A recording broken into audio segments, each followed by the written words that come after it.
Hi again, Panther fans, and welcome to the Panther Insider Podcast, driven by Ford. Great to have you back with us. This is Dave Cohen, the radio voice of the Panthers. On this latest show, we're talking Georgia State football with Coach Del McGee's two new coordinators, offensive coordinator Hugh Jackson and the defensive coordinator, Travis Pearson, as we go inside Georgia State football. Both coaches joined the staff during the offseason in their current positions. Coach Jackson was here a year ago on the first staff last year, and they bring a tremendous amount of experience to the program. Before we welcome Hugh Jackson to the Panther Radio microphones, if you've missed any of our previous podcasts, they're all available on our Apple Archives page. You can access that online at georgiastatesports.com. Again, we're talking Georgia State football in this latest Panther Insider podcast driven by Ford.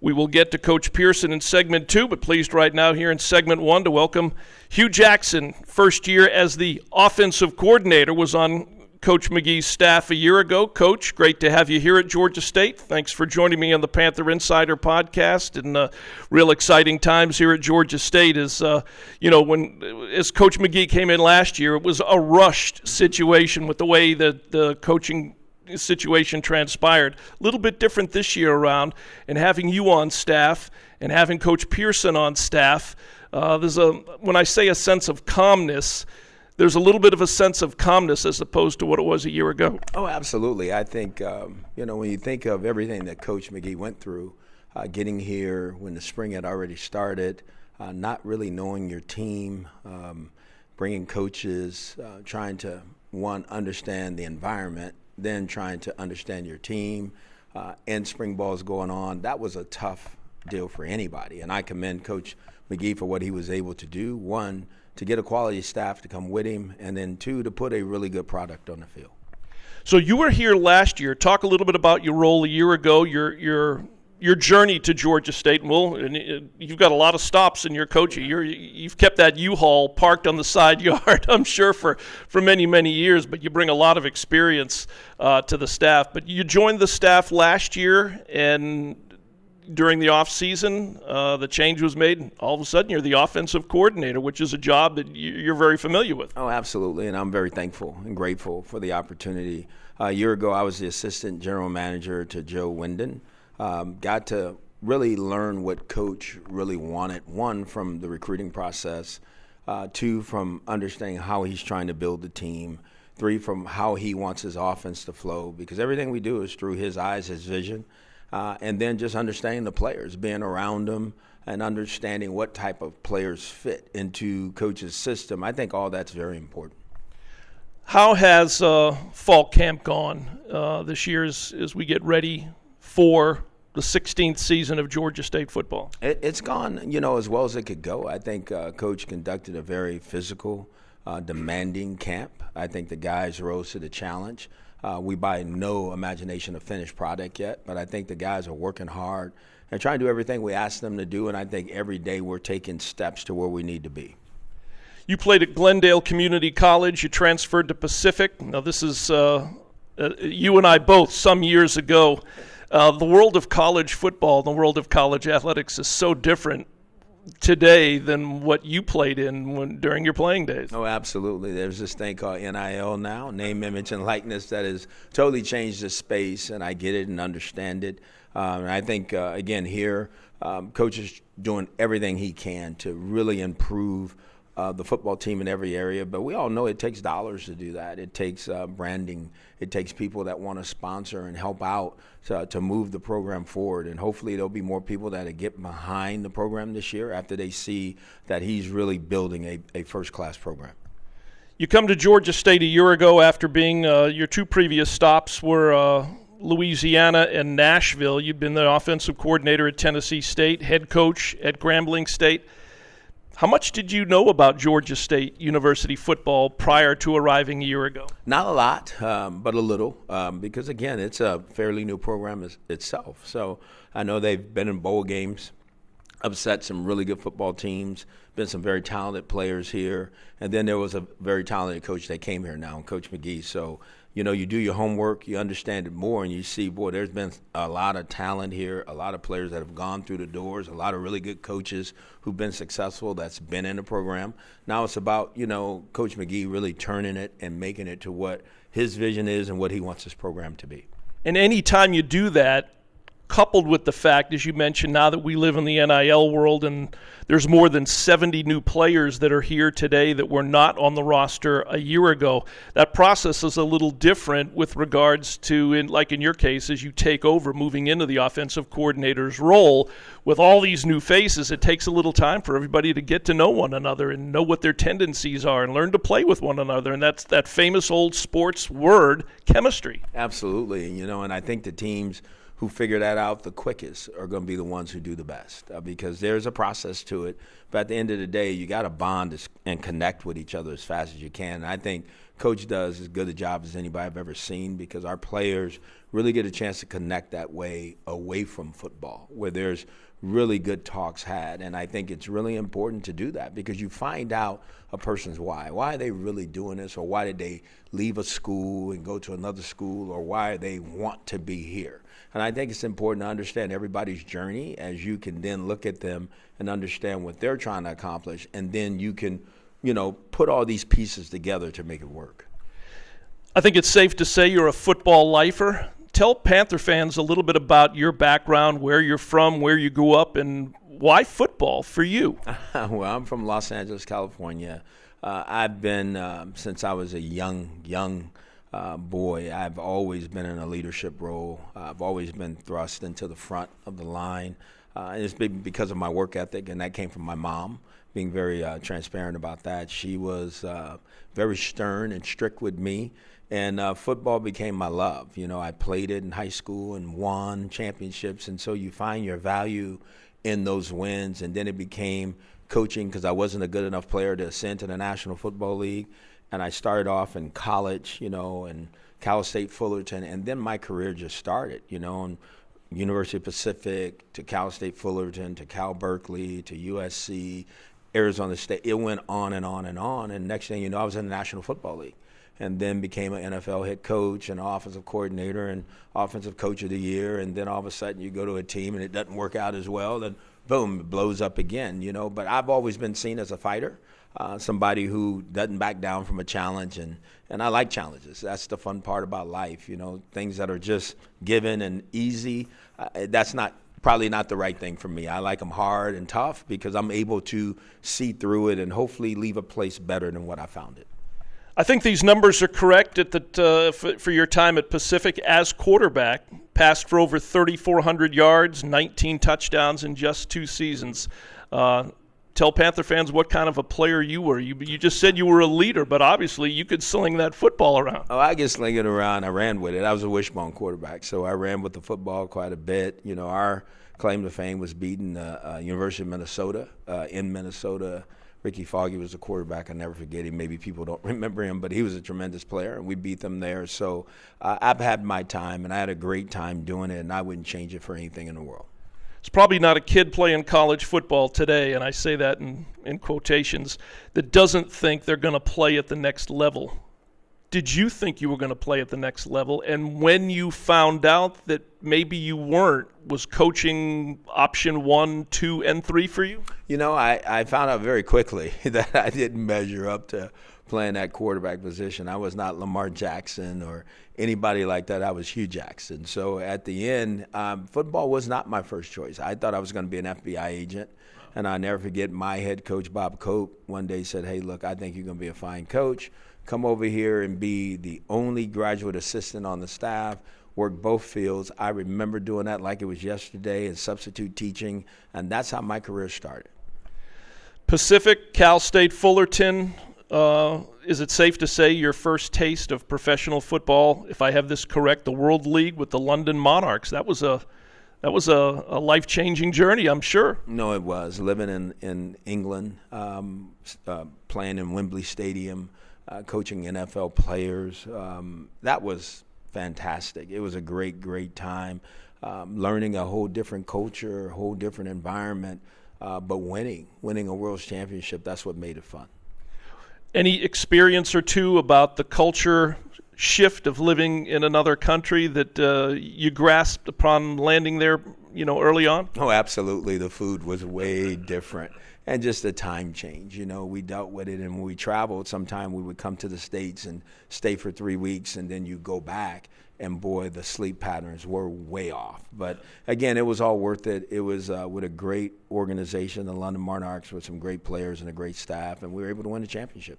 Did you know you wanted to come back to coach in college? As you mentioned, you were at Cal, you were at Southern Cal before you made that jump, and I'll ask you in a minute to the National Football League. Did you know that you wanted to come back and coach at the collegiate level in your home state? I did, but I wanted to be, at one of the more renowned schools because I thought I had graduated. Coaching in the World League was the next step from the National Football League. So when I got an opportunity to go to Cal and Arizona State and USC, as you mentioned, it was like a dream come true for me. So it worked out for the right reasons, and I was able to really start my career and really ascend pretty quickly. Okay, so tell me about the journey to the National Football League after spending time at a few different colleges as a coach, and you're a young guy. Not that you're not still a young guy, but you're a young buck at that point, eyes wide open, learning the business. All of a sudden, in 2003, you're with the Washington Redskins. Absolutely. So it was really eye-opening for me. John Gruden was my office mate at the University of Pacific, and so honestly, he taught me football. Whether people believe that or not, he sat down with me in the evening and really gave me just knowledge of what the game was. I was a wishbone quarterback. I really didn't understand a lot. So I learned at his knee, and then from there I just became really hungry to learn the game at a higher level. And as you said, I went on, and Marty Schottenheimer was the head coach at the Washington Redskins. Brian Schottenheimer, who's now the head coach of the Cowboys, was one of my best friends. I introduced him to his wife. He was on my staff at USC. And so Marty, when he got the job at Washington, said, "Hugh, come on. I'd love to have you come and be a coach on the staff." And that started my first opportunity in the National Football League. From Washington, you spent a couple of 3 years with the Cincinnati Bengals, and then in 2007, you arrive in Atlanta, Georgia. Oh, absolutely. And that was an eye-opening experience for me. Obviously I was working for Bob Petrino, and Michael Vick was the quarterback at that time. I still have a relationship with Michael and still talk to him. I'm very proud of what he's doing over at Norfolk State, and he'll do a great job there. And then Coach Petrino left, and so I got a chance the last 3 games to call the plays, run the offense, because I was the offensive coordinator, and we won, I think, one of the games or 2 of the games. I don't really remember, but I remember that feeling of, man, I know I can do this at a higher level if given the opportunity. So after the Falcons, the Baltimore Ravens, the Oakland Raiders, Cincinnati Bengals, I'm just giving and recapping the journey.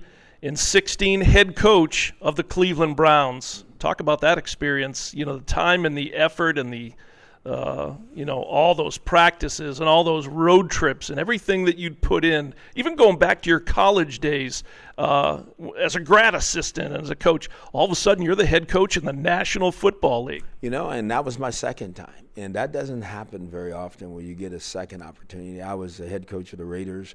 Prior to then, I was Al Davis's last head coach. And normally when you're 8-8, you don't get fired, but he had passed. And so his son made a decision to go in a different direction, which I understand. And so you work your way back up. I was in Cincinnati and coaching on defense, for Marvin Lewis, who was a best friend, and got moved back over the offense and became the coach of the year, Pro Football Writers Coach of the Year on offense. And then, you go to Cleveland, and it wasn't like I forgot how to coach. It was just a different time. You look back on it, wasn't the right opportunity for me, and I understand it and probably should have stayed where I was in Cincinnati. But you take on those challenges. Like I said, I like a challenge, and that was a heck of a challenge, but that did not work out. So you try to start over from there, and so that was a tough time in my life. In all the experience and the stops that you have been in your coaching career, do you agree with the statement coaches get not way too much, they get too much credit, but they also take way too much blame depending upon what's going right or what's going wrong with a football team? Because there's a lot of moving parts, as you know. Well, you just said it. There's a lot of moving parts. And in order to win, everything has to be aligned correctly, And so when people hire coaches, they normally hire to bring them in to fix problems and to win, to change a culture. But if your idea of how to do that and leadership's idea is different, it probably won't work, and I know that, now being all the stops I've been in, everything has to be aligned the correct way, and you have to give your coaches the opportunity to win. You have to give them the things they need in order to win, because if you don't, there's a pretty good chance it's probably not going to happen. Of course, the big blaring difference collegiately and professionally is that here you have a say in who is recruited and who is on that football field. As the head football coach with any NFL franchise, you may have some say, but you don't have the say that you'd have at the collegiate level. You just said it, and I think that's the key, and now the college model is turning to where there's GMs, right? And so I don't know how far the head coaches will let those GMs go, because they sit in a chair where they get to make those decisions. And I think it's important to make those decisions because you know what you want your offense and defense and special teams to look like. And so you would hope that the GM will go get you the players that you need in order to make that happen. And like you said, the National Football League, that's the key to it. How do we want to win? And if it's different between the GM and the coach or the owner and the coach, it's probably not going to work out right. All right, so let me just wrap it up here. They say that when a new coach comes in at any level, you put your stamp on it.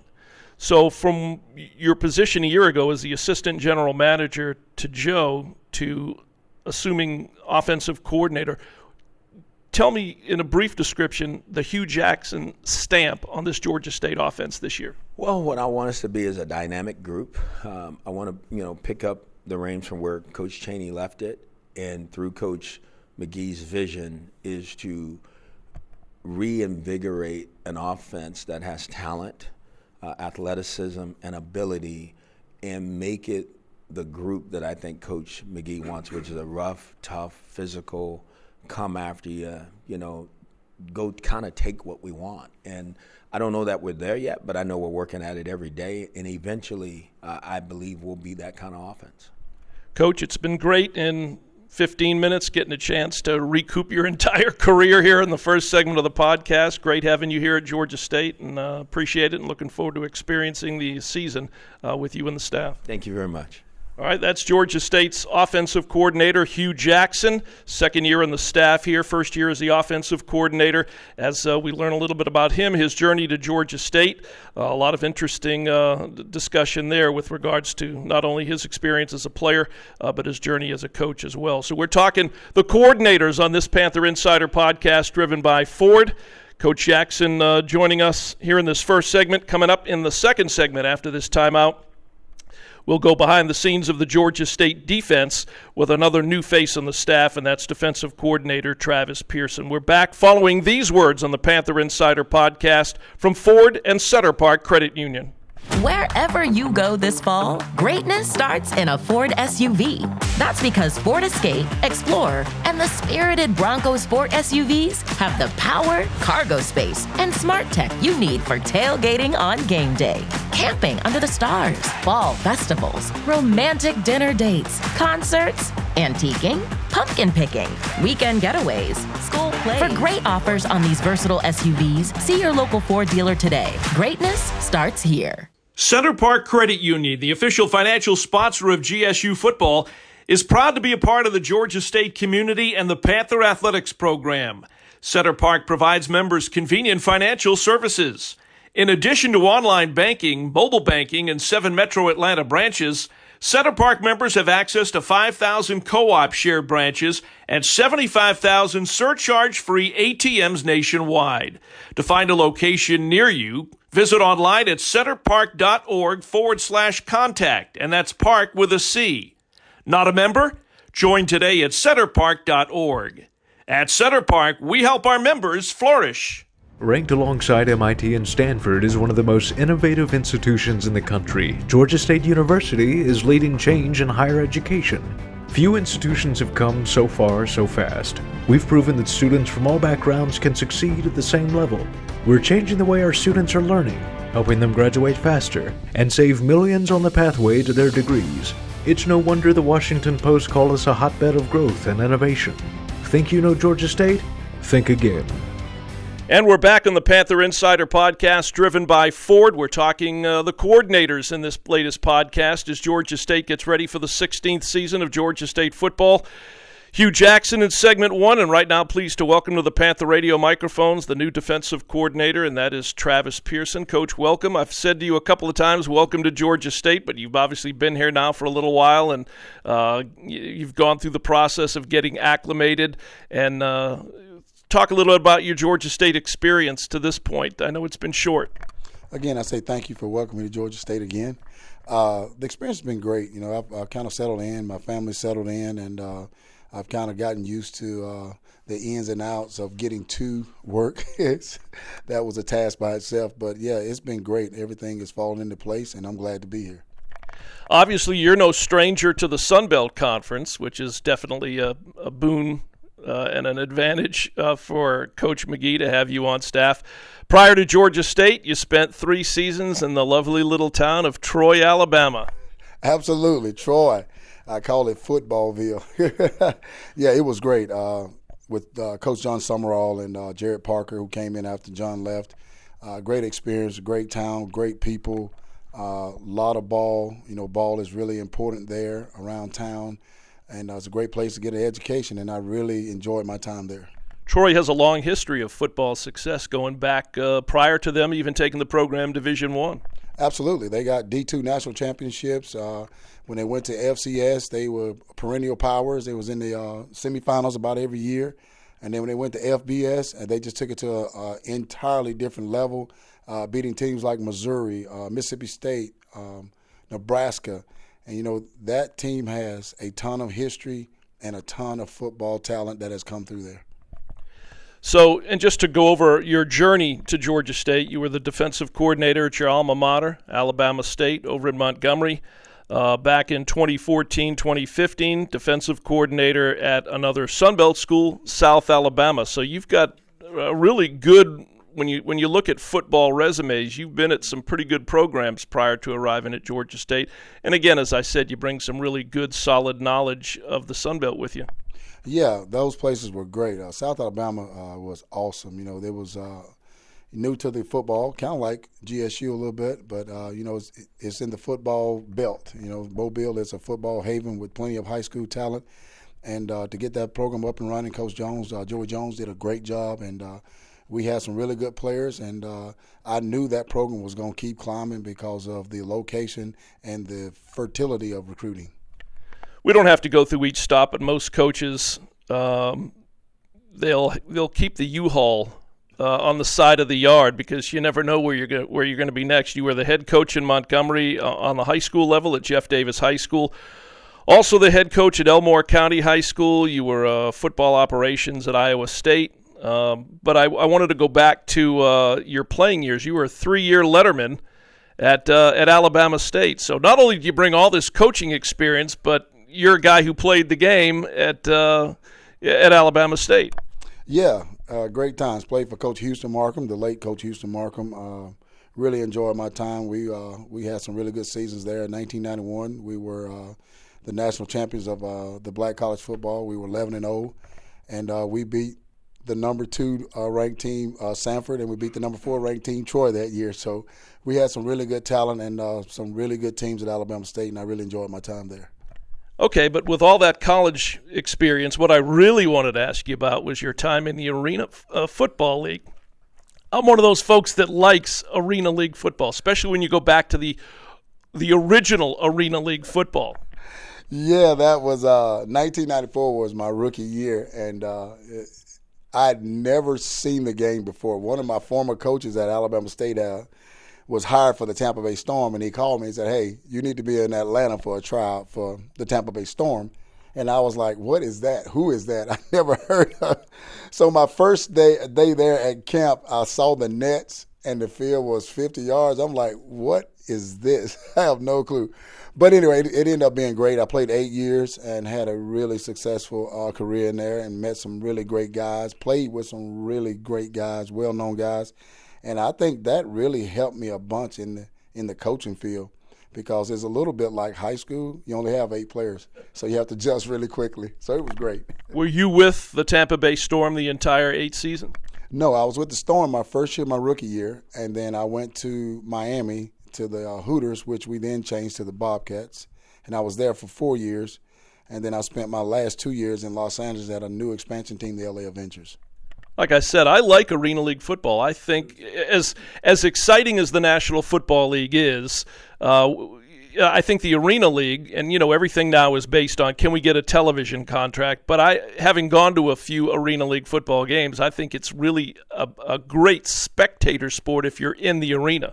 Absolutely. I think the biggest draw was the fans get to be, game side. They're right on the field, right on top of you, and if a ball goes in there, hey, that's theirs. They get to keep the ball. So, and it was family friendly, and you could bring your family to the game and have a really good time. So, I too like arena football.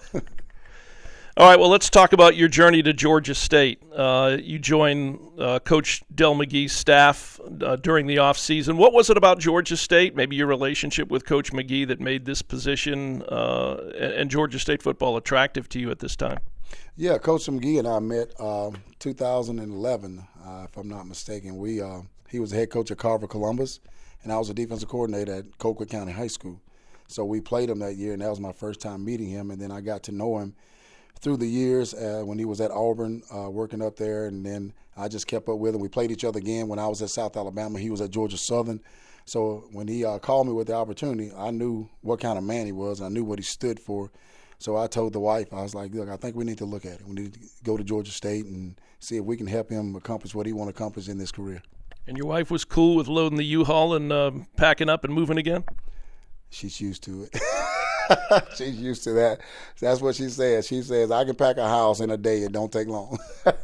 Like you mentioned earlier with South Alabama, and Georgia State, I think within a season or two, are relatively the same age with regards to the football program.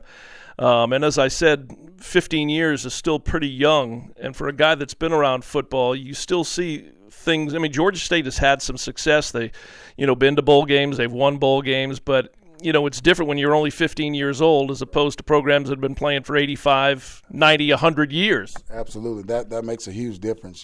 Just the mystique of, you say, for instance, for a Troy or App State that's all had the mystique of playing football at a high level for a long, long time.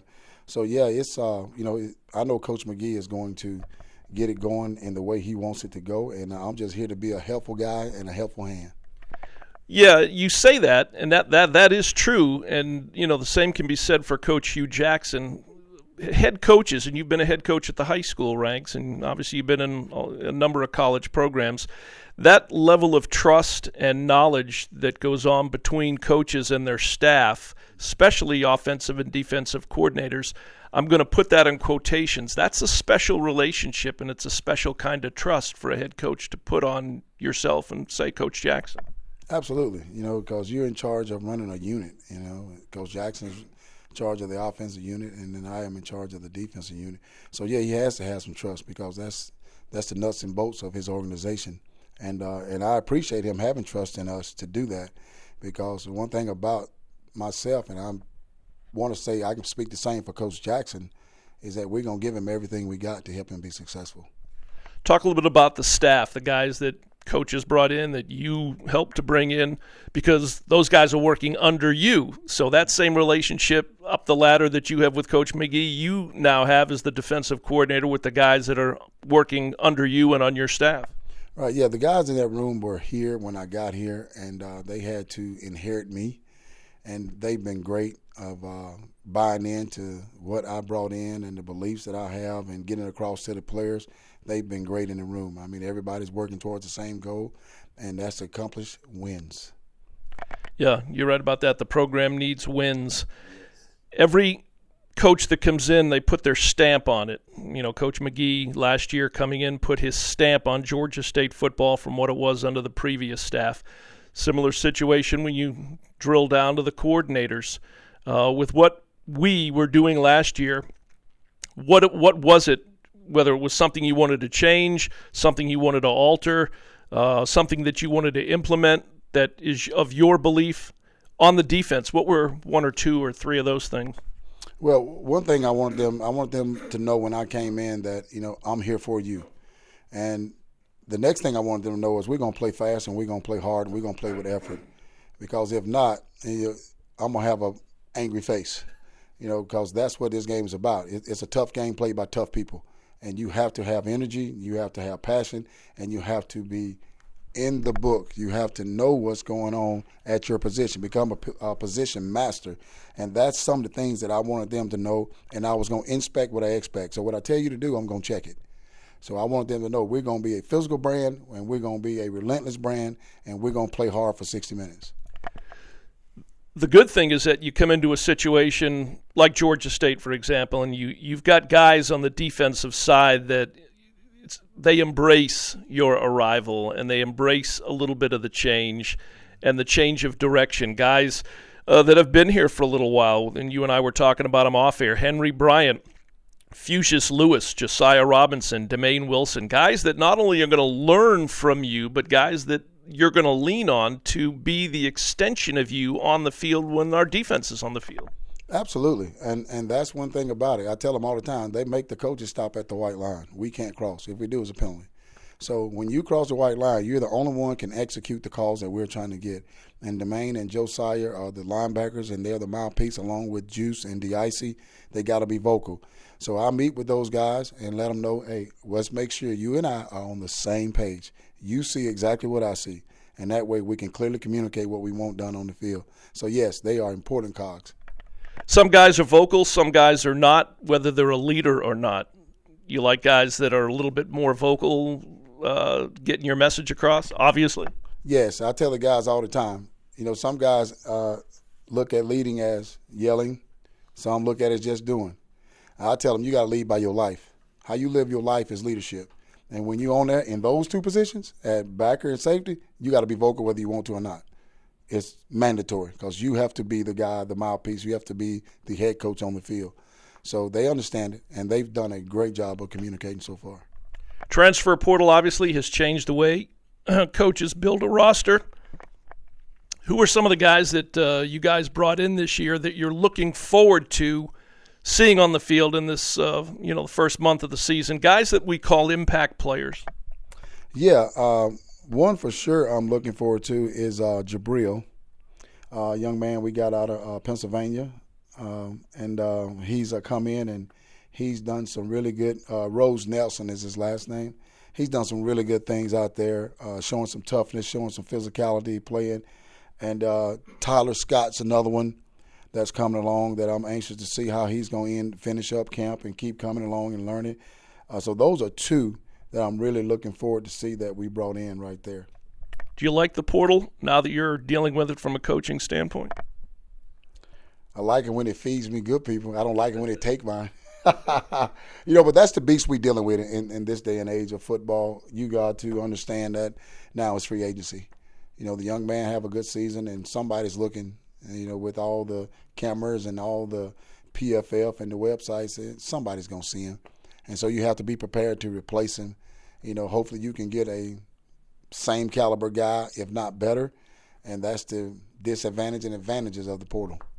Could ask that rhetorical question. If Travis Pearson was playing today at Alabama State, would he be staying at Alabama State? Would the portal be calling the name of Travis Pearson to investigate it? I have to explore all options. I really enjoy my time. I think I would stay at Alabama State because all my brothers played at Alabama State. So it was just a traditional thing for us. All my family graduated from Alabama State. So I would have stayed at Alabama State and played and got that experience that all of my relatives and brothers got. All right, last question. A very daunting first month of the season for us with Ole Miss, Memphis at home, Murray State at home, Vanderbilt on the road. We're going to find out pretty quickly out of the gate what we've got. Yeah, going to Oxford first. Hey, it's on the schedule. Let's play. The ball's out on the field. Let's play. And the biggest thing is we have to continue to work on us defensively. We got to make sure we are okay and then continue to do the things that we do good and not falter in that and not disbelieve in it and buy into it and play it at a high level, and I think we'll be just fine. All right, Coach, great having you here at Georgia State. appreciate you joining me on the Panther Insider podcast, and looking forward to seeing the Panthers as we progress throughout the season. Absolutely. Thank you for having me. All right, that's Travis Pearson, one of the new faces on the staff of Coach Del McGee. He's the defensive coordinator. Also want to thank Hugh Jackson joining us in the first segment of the Panther Insider podcast. And don't forget, we're back talking Georgia State athletics soon on the next Panther Insider podcast driven by Ford. This is Dave Cohen saying thanks for listening. We'll see you at Center Park Stadium, the GSU Convocation Center, or Panthersville. And as always, go Panthers!